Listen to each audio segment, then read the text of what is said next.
Hey friends, a lot of users have reported that they are unable to access the go back option once they upgrade from Windows 10 to Windows 11, and there are a lot of such users because users are not familiar with Windows 11 and they want to shift back to Windows 10. So here's the thing, if you upgrade to Windows 11, you can only revert in up to 10 days. So if the go back option is not appearing or it's grayed out, then it means that the 10 days period has been exceeded. Now what can you do after the exceeding of this period? You can obviously log into your computer through advanced options. How do we do this? Right click on the start button, shut down or sign out, press the shift key and then hit the restart button, and then in the advanced options menu select uninstall update, and maybe you may be able to revert to Windows 10, maybe, not confirmed. However, there's one more thing.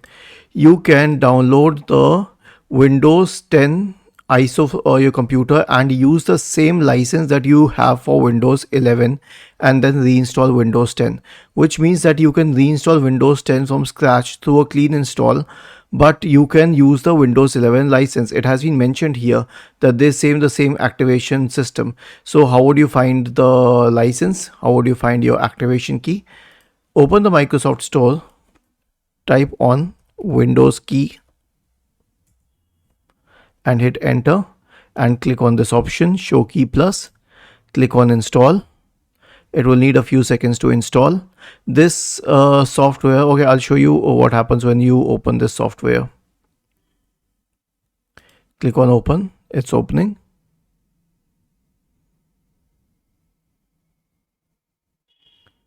It will show your installed key and the OEM key here. Okay, and if your OEM version is Windows 10, not this product name because this has become Windows 11, I have upgraded it. But if the initial version is Windows 10, then you can use the same key for Windows 10.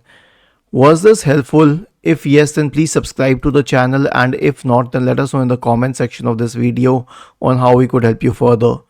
Thank you for watching this video and have a nice day.